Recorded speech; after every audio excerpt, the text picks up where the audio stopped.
안녕하세요. 예. 지난주에 배웠던 거 가볍게 복습하고 오늘 공부 시작하도록 합니다. 지난주에 이런 거 했었습니다. 지난주에서 가장 중요했던 말은 우리는 시험 공부한다는 말이 가장 중요한 말이고, 지난주는 부동산학 총론을 공부했습니다. 자, 한번 해볼까요? 부동산학은 총 8개 편으로 이루어졌습니다. 그러니까 익혀야 돼요. 지금은 내용이 중요한 게 아니라 이런 거 배운다 하셔야 되니까. 부동산학 총론이 있었고, 그 다음에 뭐 기억납니까? 경제론, 시장론. 시장에 문제점이 있어서 정부가 시장에 개입했다. 이거 뭐라 그런가요? 정책론. 왜요? 저 혼자 하는 것 같습니다. 그래요? 그 다음에 정책론이 끝나고 나서 돈 있으면 부동산을 사고 싶은 생각이 들었다? 투자론. 근데 부동산은 비싸답니다. 그걸 고가성이라고 그래요. 그래서 은행 달려가서 돈 좀 빌려주세요. 그게 뭡니까? 금융론. 야산을 개발해서 택지로 만들었습니다. 개발. 그러면 부동산은 개발했는데, 아파트를 지었는데, 상가를 지었는데, 뭐 공원을 만들었는데, 그런데 부동산은 단용재가 아닙니다. 한 번 쓰고 수명이 끝나는 단용재가 아니에요. 데일밴드가 아니란 말입니다. 그래서 내구성이라는 특성을 갖습니다. 그러면 관리겠죠? 그래서 관리의 필요성이 나타나고, 그러니까 부동산 개발, 관리, 그 다음에 팔아야 돼요. 마케팅. 그 다음에는 부동산의 가격이 얼만데요? 그게 뭡니까? 감정평가. 이렇게 총 8개 편으로 이루어졌습니다. 다시 해봅니다. 총론, 경제론, 시장론, 정책론, 투자론, 금융론, 개발관리, 마케팅, 그 다음에 감정평가. 너 좋겠다. 너는 다 알고 있으니까. 자, 그러네. 자, 그렇습니다. 그래서 저야 뭐 좋죠. 제가 밥 먹고 살아야 되니까 이걸로. 자, 그렇습니다. 그 다음에는 총론. 총론에서는 뭘 배웠었냐면, 원래 이 총론이라는 게 체계가요. 부동산학에 대한 체계가 있었고, 그 다음에 부동산 개념, 부동산 분류, 부동산의 특성 이렇게 돼요. 근데 우리 지난주는 부동산의 개념과 부동산의 분류를 공부했습니다. 부동산의 개념은 무엇입니까? 그 말이잖아요. 근데 부동산은 3대 측면으로 이루어졌다고 했잖아요. 3가지 측면. 3대 측면이 뭡니까? 법, 경, 기 그래요. 그러니까 법률적 측면이 뭐고, 경제적 측면이 뭐고, 기술적 측면이 뭐다. 이거 시험에 나온다, 안 나온다? 안 나온다. 그러니까 잘 들어. 똑같은 공간에서 똑같은 사람한테 듣는데, 언니 그렇게 들었어? 나는 그렇게 안 들었는데. 이렇게 하면 안 되잖아. 그러니까 부동산학의 또는 부동산의 3대 측면이란 말은 법률적, 경제적, 기술적 측면을 말해요. 그러면 법률적 측면이 무엇인데요? 이거 안 낸단 말이에요. 그러니까 법률적 측면은 법률적 사항입니다. 소유권, 권리관계, 용도지역, 건폐율, 용적률 이런 것들이에요. 그런 거 시험 안 내요, 이제는. 그러면 경제적 측면이란 말은 가격하고 관련된 거. 가격, 가치, 임대료, 뭐 지대 이런 것들 안 낸다고. 그다음에 기술적 내지 물리적 측면은 눈에 보이는 대로. 그러면 토지의 면적, 건물은 연면적, 건물의 높이, 구조, 토지의 모양, 형상, 지세, 집안 이런 거 의미해요. 제가 칠판에 쓰지 않는 것은 시험에 나오지 않는다고 생각하면 돼요. 제가 칠판에 쓰든가요, 안 쓰든가요? 안 쓰잖아요. 기억도 없지 뭐. 원래 그런 겁니다. 그러니까 그런 건 안 나와. 그럼 다만 여러분들은 3대 측면은 법, 경기만 기억하신다. 그러면 시험에 나올 수 있는 것은 법률적, 경제적은 형태가 없으니까 뭐라 한다? 무형이라 하고, 기술적 내지 물리적은 뭐라 한다? 유형이라 한다. 그래요. 선생님, 나 지난주에 분명히 왔는데 처음 듣는 것 같다. 그렇습니다. 저 사람이 결혼생 맞아? 맞아요. 응? 자, 처음 보니까 헷갈릴 수 있죠? 자, 이런 거 배웠습니다. 그러면 이제 우리가 부동산을 바라볼 때 이렇게 3가지 측면에서 바라봤다. 2개 이상을 뭐라 하겠습니까? 복합이라 하겠습니다. 그러니까 우리 인간은 부동산을 바라볼 때 복합 측면, 복합 개념으로 바라봐요. 그래서 부동산학의 모든 것은 복합 개념으로 이루어졌다. 그래서 부동산의 개념은 부동산학에서 말하는 부동산의 개념은 복합 개념 부동산을 한다. 그럼 복합 개념 부동산은 법률적 개념, 경제적 개념, 기술적 개념의 부동산을 짬뽕시킨 것이다. 체계화시킨 것이다. 되셨죠? 법률적 개념의 부동산은 법 체계에서 부동산은 무엇이라고 합니까? 그 말인데 좁은 의미와 넓은 의미로 나눠서 학자들이 이야기를 하고 있다. 제가 말하는 게 아니라 학자들이 말하는 거예요. 그러니까 법률적 개념의 부동산은 좁은 의미의 부동산과 넓은 의미의 부동산을 나눠서 이야기하고 있다. 좁은 의미의 부동산은 민법상 부동산으로서 토지 및 그 정착물을 말한다. 여기에 준부동산을 포함시켜 넓은 의미의 부동산이라고 한다. 그 다음에 경제적 개념의 부동산은 부동산을 경제적 가치를 부여한다면, 경제학적으로 표현한다면 자산, 자본, 생산요소, 소비재, 상품이라고 표현한다. 5가지. 물리적 개념 있는 그대로 보겠다. 자연, 공간, 위치, 환경이라고 표현한다. 되셨죠? 자, 그러면은 복합 개념의 부동산이 나오면 반드시 비교 대상이 두 가지가 나온다. 복합 부동산과 복합 건물. 복합 건물은 시험에 나오지 않았습니다. 아직까지. 그런데 복합 건물이 무엇이냐라고 나올 확률은 좀 희박합니다. 나중에 이제 복합 건물 가지고 딱 하나만 기억하시면 되는데 지금은 그거 이야기할 때가 아니고 나중에 이제 배우다 보면 복합 건물 그러면 뭐 딱 하나만 기억하시면 돼요. 나중에. 그때 이야기하기로 하고. 그럼 복합 건물은 하나의 건물인데 두 개 이상의 용도로 이용 중인 건물을 복합 건물이라고 한다. 가장 대표적인 게 주상 복합 건물이다.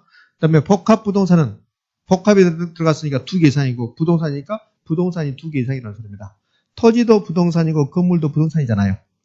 근데 토지하고 건물을 묶어서 하나로 보겠다. 마치 하나로 본다.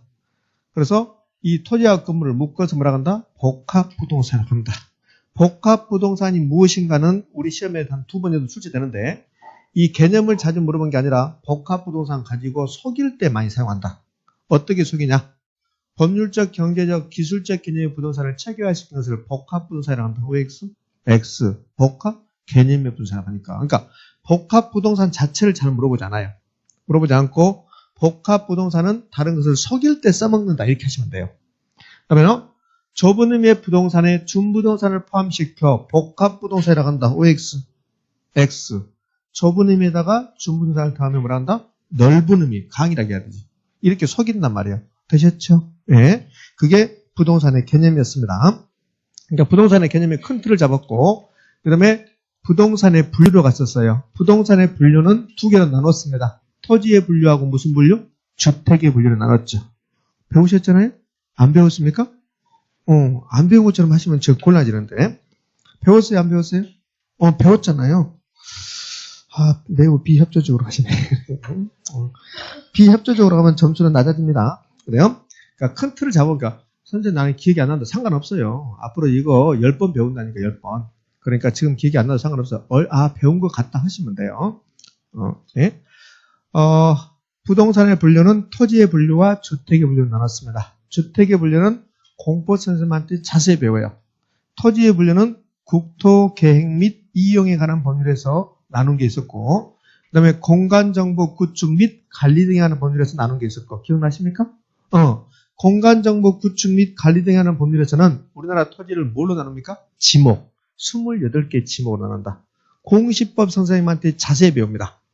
그 다음에 국토, 계획 및 이용에 관한 법률에서는 용도 지역, 용도 지구, 용도 구역으로 나눈다. 누구한테 배운다? 공법 선생님한테 자세히 배운다. 그 다음에 저한테 배우는 것은 토지를 활용하는 측면에서 토지를 분류하는데 그걸 토지 용어로 하겠고, 택지, 부지, 맹지 이런 거 배우셨죠? 필지 이런 거. 그걸 또 설명하고 있으면 여러분은 귀 아프고 저는 입 아프니까 자 그런 것을 배웠다는 것만 이야기했습니다. 자 그러면 이제 오늘 공부 시작할 건데요. 6페이지를 가봅니다. 6페이지를 가면 부동산의 특성이라고 나왔습니까? 예. 부동산의 특성 시험에 안 나오면 제가 손가락을 걸겠습니다. 1년 동안 수업하다 보면 제가 이거는 시험에 나오면 손목을 건다. 그런 게 있어요. 그러니까 제가 이거 시험에 나오면 손목을 건다. 그러면 나오면 제가 목을 걸어야 돼. 그러면서 나온다. 안 나온다. 근데 이 부동산의 특성이 안 나오면 손가락을 건다. 손가락을 걸어야 돼. 그럼 나온다, 안 나온다? 나온다. 안 나왔다. 그러면 제가 손가락을 걸어야 되니까 나옵니다. 한 번 안 나왔습니다. 19회 때만 안 나왔어요. 30번 시험 보면서 부동산의 특성은 19회 때만 안 나오고 매년 시험에 출제했습니다. 10회 이전에는 부동산의 특성에서만 3문제, 4문제를 출제했어요. 근데 요즘은 거의 한 문제로 고정되어 있습니다. 자, 그러면 6페이지 펴두시고 6페이지는 부동산의 특성에서 틀만 이렇게 틀만 잡아놓고 체계만 잡아놨는데 이거까지 이제 부족하죠. 세부 내용을 있어야 되니까. 자, 그럼 부동산의 특성 질문합니다. 부동산의 특성 그러면 어떻게 나눠져요? 나눠져야 되잖아요. 그게 아니고 예, 잘하셨어요. 네, 부동산 그러면 우리는 머릿속에 토지, 건물 생각을 했잖아요. 그럼 부동산의 특성 그러면 토지의 특성, 건물의 특성 이렇게 나와야 되잖아요. 부동산 금융 그랬습니다. 그럼 부동산 금융 그러면 부동산이 토지하고 건물이 부동산이니까 토지 금융, 건물 금융 이렇게 나눠야 돼. 근데 건물을 대표하는 게 뭐라 그러는가요? 주택. 그래서 상가금융, 공장금융, 주택금융 이렇게 나눌 수 있어요. 건물금융도. 근데 상가금융이라든지 공장금융이라는 말은 쓰지 않습니다. 쓰지 않고 건물을 대표하는 게 주택이기 때문에 주택금융 그래요. 그러니까 부동산이면 이게 무슨 말 나왔다. 부동산의 특성, 그다음에 부동산 금융, 부동산 감정 평가 이렇게 나왔습니다. 그러면 토지, 건물. 그러면 부동산의 특성은 토지의 특성, 건물의 특성 이렇게 하셔야 된다고. 근데 건물을 대표하는 게 주택이기 때문에 뭐 주택의 특성 이렇게 나오겠죠. 그러면 부동산의 특성 그러면 일단 체계를 잡으면 무슨 특성? 토지의 특성 나와야 되겠지. 그다음에 건물의 특성 이렇게 나와야 되겠죠. 우리나라는 토지도 부동산이고 건물도 부동산이라고 봐요. 그런데 부동산하게 만들어진 미국은 건물은 부동산이라고 보지 않아요. 그럼 미국에서는 부동산 이꼬르 토지입니다. 그럼 미국에서는 부동산의 특성은 토지의 특성과 건물의 특성으로 나눠진다. 이런 말이 성립합니까? 성립하지 않습니까? 성립하지 않습니다. 그러면 미국적 사고, 부동산학적으로만 본다면 부동산의 특성이 이꼬르 무슨 특성이다? 토지의 특성이 된다. 자, 그러면 부동산의 특성은 매년 시험에 출제되는데 토지의 특성이 나온다. 건물의 특성이 나온다. 토지의 특성이 나온다. 건물의 특성은 나오지 않는다. 선생 나오면 어떻게? 손톱을 깎겠습니다. 건물의 특성은 그동안 30번 시험 보면서 딱 지문 한 번 나왔어. 지문. 그러니까 단독 문제도 안 나오고 지문 한 번 나왔으니까 볼 필요 없습니다. 그래서 부동산의 특성이 있고 무슨 특성이다? 토지의 특성이다. 그래요. 자, 그럼 이제 특성이란 말은 특별한 성질을 특성이라고 해. 특별한 성질을. 그 특별한 성질이 이상한 사람은 사이코라고 해. 무슨 회장처럼. 최근에 무슨 회장 있었죠? 그 사람 나는 도저히 이해가 안 돼. 그 사람이 사람인가 싶을 정도로 이상한 성질을 가지고 있더라고. 그게 특성입니다. 특별한 성질. 그러면 토지의 특성과 건물의 특성이 있는데 건물의 특성은 물론 시험에 나오지 않습니다. 그러니까 그러면 토지의 특성은 토지가 갖는 특별한 성질입니다. 자, 지금부터 대답 잘 해주셔야 되는데요. 여러분이 봤을 때 제가 키가 크다고 생각해요? 작다고 생각해요? 적당하다? 저는 여러분의 얼굴은 지금 한 번 봤으니까 지금 밖에 나가면 저분이 저하고 공부하는 학생이니까 잘 구별을 못합니다. 실제로 이름도 못하고 한 달 정도 흘러가면 아 저분 맞다. 우리 검단의 수험생이다. 저하고 같이 공부한다. 이럴 거 알 수 있어요. 자, 지금 적당하다고 표현하신 분들이 몇 분 계시는데 매우 기회주의적인 사고방식을 하고 있습니다. 예? 그래요. 어쩌면 적당하다 말이 맞습니다. 제가 키가 크습니까? 작습니까? 물어보면 알 수 없다. 말할 수 없다고 해야 됩니다. 왜 그럴까요? 비교 대상이 없는 거예요. 비교 대상이. 제가 농구 선수보다는 작잖아요.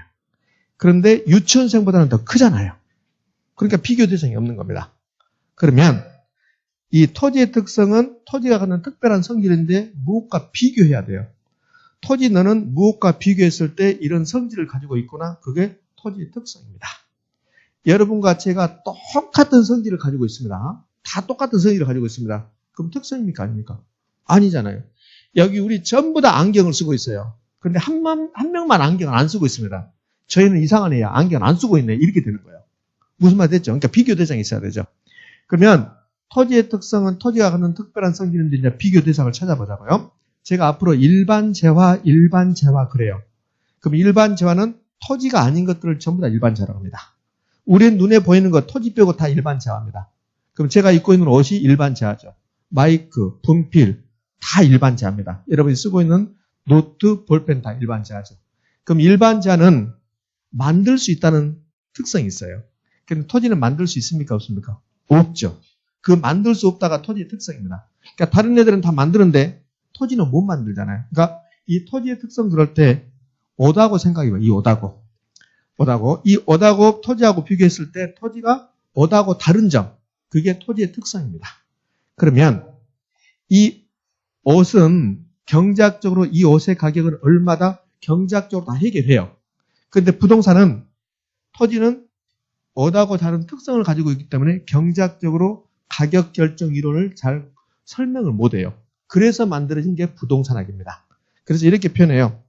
부동산학이 만들어진 근거는 부동산이 갖는 특성 때문이다. 이렇게 표현합니다. 실제로 학자들이 쓰는 책을 보면 부동산학은 부동산이 갖는 특성 때문에 만들어졌습니다. 이렇게 나와요.